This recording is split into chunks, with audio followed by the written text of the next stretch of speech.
Is this really how the West collapses? Because an American president with a big ego doesn't get thanked enough? Donald Trump has now frozen all military aid to Ukraine. There's a pause for now to hold a review.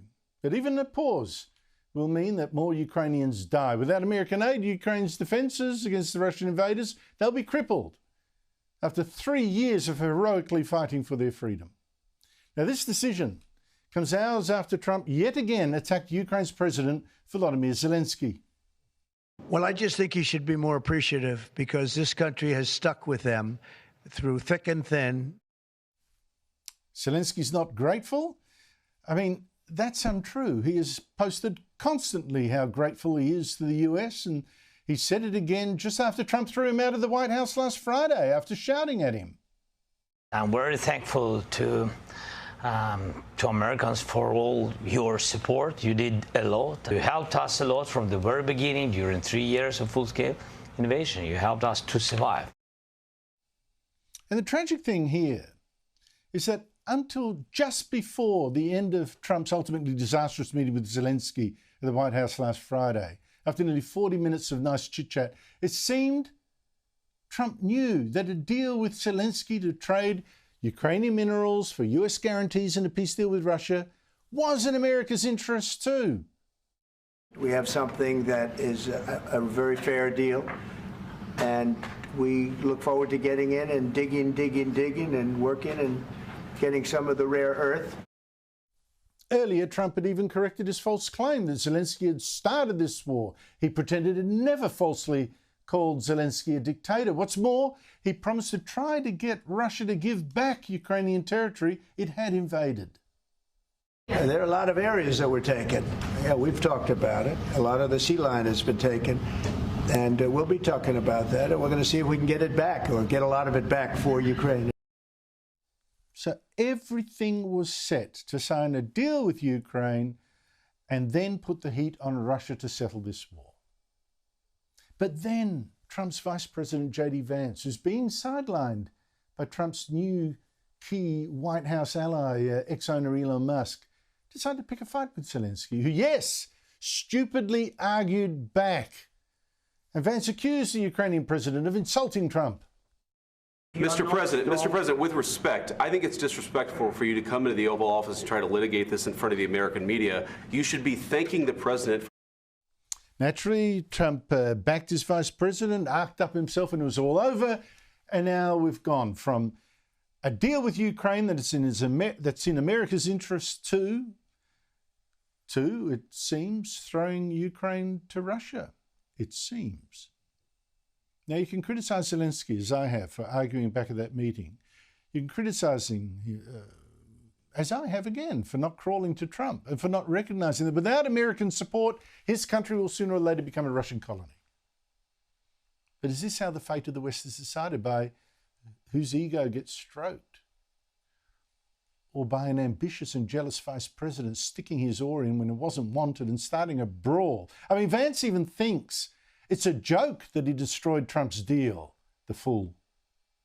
Something about my answer just really set Zelensky off. So then he came at me. So you're blaming yourself.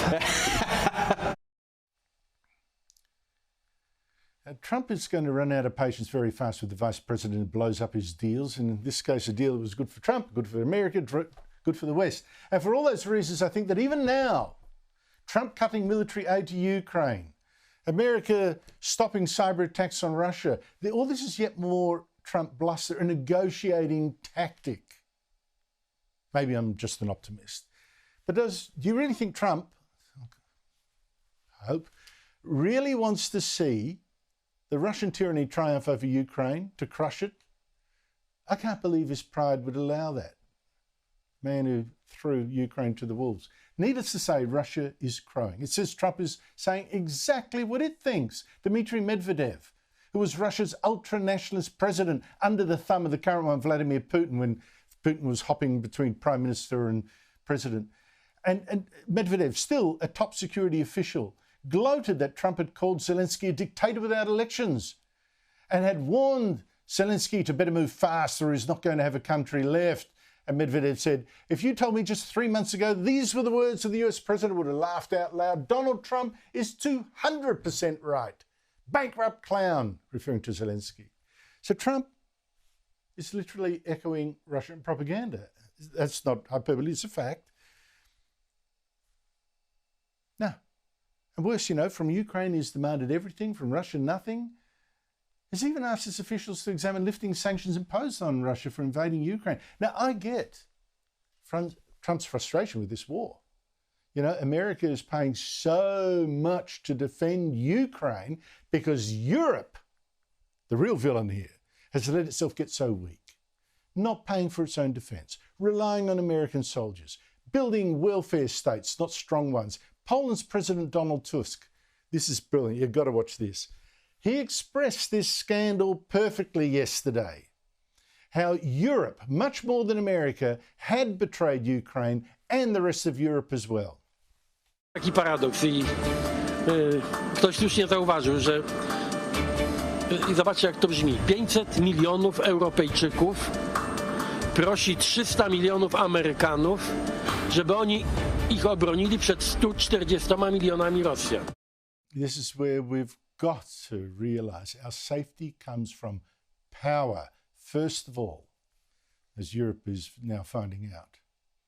Now, sure, Europe's leaders are now talking, we'll step up defence, but even if you believe them, they almost certainly cannot do that fast enough now to save Ukraine if America pulls out. And here's another thing I get, that many Americans are sick of paying for Europe's wars and are putting Trump under pressure himself. I mean, he campaigned on a promise essentially to get America out of foreign wars, he'd end them quickly, and then focus from day one on making life easier for Americans. Instead, for the past month and a half, has been busy with Israel, Ukraine, no sign of either war ending, and inflation in the US last month actually went up, not down. Polls showed Trump getting more unpopular and not less, so Trump is under pressure too. And he must think that bullying Ukraine into surrender is the fastest way to end this war than trying to bully Vladimir Putin, who's much bigger and stronger. So I think this war won't end soon. And what makes Trump's threats against Ukraine and abuses of its president? I get that he's trying to get Ukraine to agree to a deal and then go to Russia and say, let's start with you.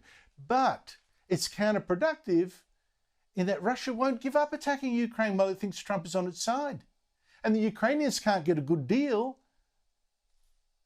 if they're not strong and not negotiating a position of strength, and Trump's cutting the ground from under them. So Ukrainians will keep fighting and dying for their freedom. And that's what Trump doesn't seem to understand.